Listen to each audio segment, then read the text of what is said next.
Presidente, há uma crença que eu considero equivocada a propósito da corrupção.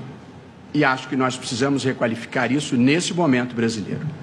A corrupção é um crime violento, praticado por gente perigosa.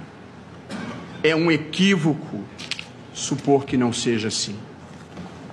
Corrupção mata. Mata na fila do SUS, mata na falta de leitos, mata na falta de medicamentos, mata nas estradas que não têm manutenção adequada. A corrupção destrói vidas que não são educadas adequadamente em razão da ausência de escolas, deficiências de estruturas e equipamentos. O fato de o corrupto não ver nos olhos a vítima que ele produz não o torna menos perigoso.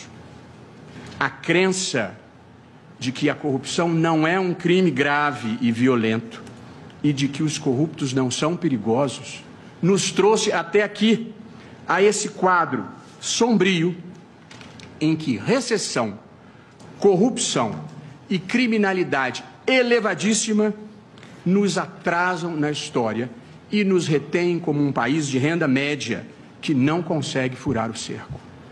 Foi por essa leniência que nós criamos um país feio e desonesto.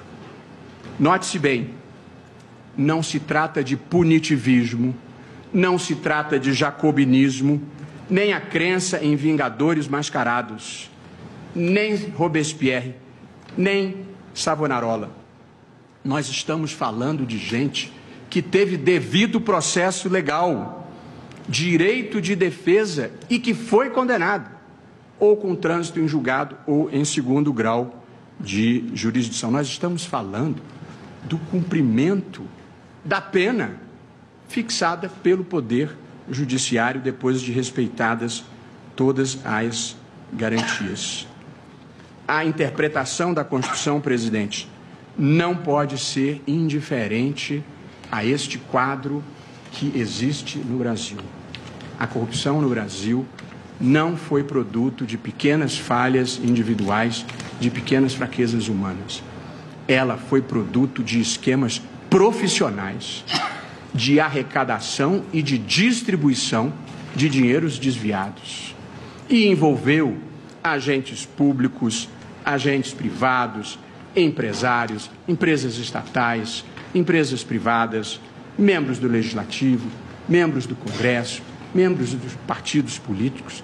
É impossível não sentir vergonha pelo que aconteceu no Brasil. Que há de novidade nos últimos tempos no Brasil, e por isso a gravidade desse decreto, é a reação da sociedade brasileira que deixou de aceitar o inaceitável.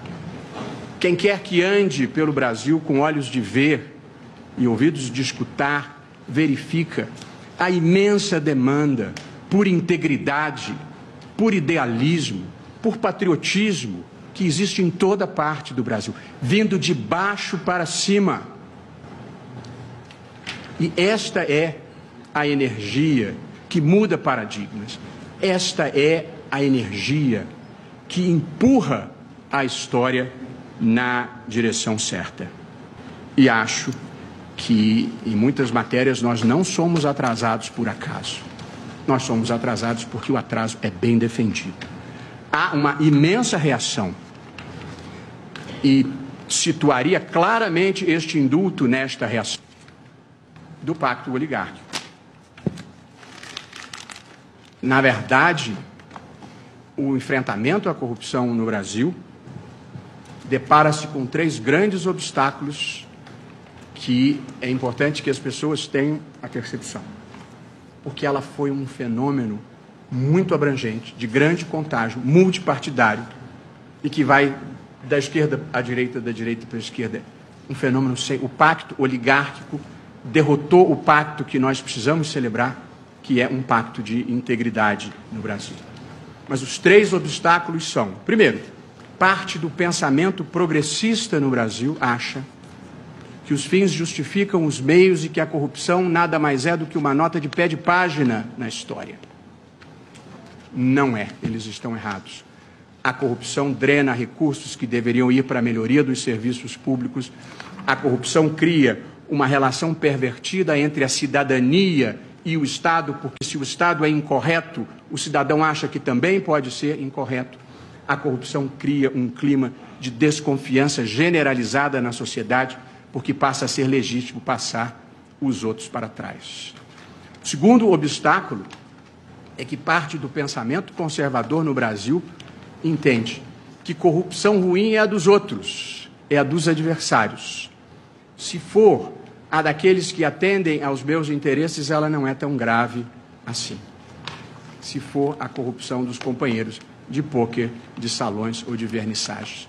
Também estão errados, porque a corrupção perpetua no poder as elites extrativistas que se apropriam do Estado e desviam para si ou para os seus a renda limitada que este Estado, sem instituições políticas e econômicas inclusivas, consegue gerar. E o terceiro obstáculo no enfrentamento da corrupção são os corruptos propriamente ditos. E aí existem dois lotes. O lote dos que não querem ser punidos pelos muitos malfeitos que fizeram ao longo de muitos anos, e é compreensível o sentimento, ninguém gosta de ser punido, é da condição humana, mas há um lote pior no Brasil. É o dos que não querem ficar honestos nem daqui para frente. E gostariam que tudo continuasse a ser como sempre foi. A fotografia do momento atual, presidente, não pode ser concluída sem um instantâneo da realidade brasileira hoje em matéria de corrupção. E este instantâneo, e eu vou mencionar fatos sem fazer nenhum juízo de valor, este instantâneo revela o seguinte: o presidente da República foi denunciado 2 vezes por corrupção passiva e obstrução de justiça e é investigado em 2 outros inquéritos por corrupção e lavagem de dinheiro. Um ex-presidente da República foi condenado por corrupção passiva. 2 ex-chefes da Casa Civil foram condenados por corrupção, um por corrupção ativa e outro por corrupção passiva. O ex-ministro da Secretaria de Governo da Presidência da República está preso, tendo sido encontrados em apartamento supostamente seu, 51 milhões de reais. 2 ex-presidentes da Câmara dos Deputados foram presos, um deles já condenado por corrupção passiva, lavagem de dinheiro e evasão de divisas. Um presidente anterior da Câmara dos Deputados foi condenado por peculato e cumpriu pena. Mais de um ex-governador de estado se encontra preso sob acusações de corrupção passiva e outros crimes. Um senador, ex-candidato a presidente da República, foi denunciado por corrupção passiva. Essa é uma fotografia do momento, isso não é história. Esse é um flagrante do momento presente do Brasil. Alguém poderia achar que há uma conspiração contra tudo e contra todos.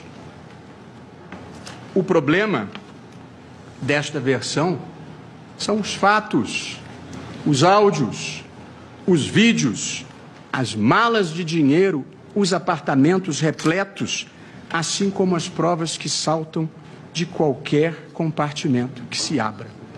E uma coisa que me impressiona sobremaneira no Brasil, que é estarrecedora, é que ninguém assume os próprios erros e pede desculpas ao povo brasileiro pelos atos que praticou. Todos, sem exceção, alegam que estão sendo vítimas de perseguição política. Ou seja, não houve corrupção nem desvio de dinheiro no Brasil. Foi tudo uma miragem, uma invenção de procuradores, de juízes e da mídia opressiva. Uma razão para isso, além de uma elevada dose de cinismo, é que as coisas erradas foram naturalizadas de uma tal maneira que as pessoas perderam o senso crítico. E este decreto é um bom exemplo disso. E depois desse quadro que eu venho de narrar,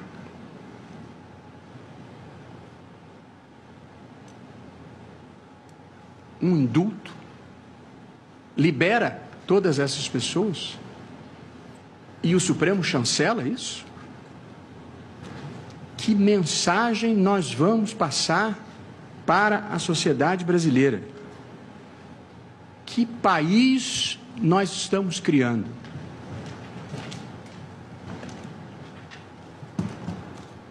Ao conceder, presidente, indulto para os que cometeram crimes de corrupção e correlatos, eu penso que o decreto enfraquece o esforço republicano que a sociedade brasileira vem fazendo, trai os compromissos democráticos do governo, que tem o dever de ter atenção para com o sentimento social e passa a mensagem errada para as pessoas que vivem do trabalho honesto, pagam os seus impostos e acreditam no bem.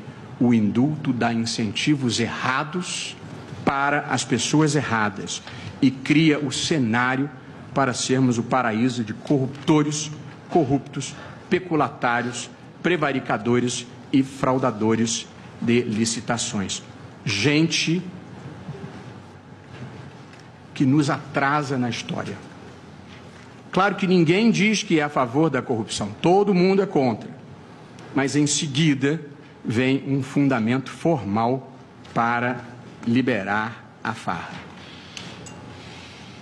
O mal geralmente vem travestido de bem. E quem tem olhos de ver e coração de sentir, sabe quem é quem, e cada um escolhe o lado da história em que deseja estar. Só não dá para querer estar dos dois lados da história ao mesmo tempo. Dizer que é contra a corrupção e ficar do lado dos que a praticam. E, portanto, a ideia de que o presidente pode fazer o que quiser via decreto de indulto, eu acho que ela não se sustenta à luz de nenhum valor relevante inscrito na Constituição brasileira. Por isso, presidente, eu considero incompatível com princípios constitucionais da moralidade, da probidade administrativa, da finalidade pública da atuação governamental e com a proibição de vedação do excesso, a inclusão dos crimes de corrupção para beneficiar os seus autores no indulto.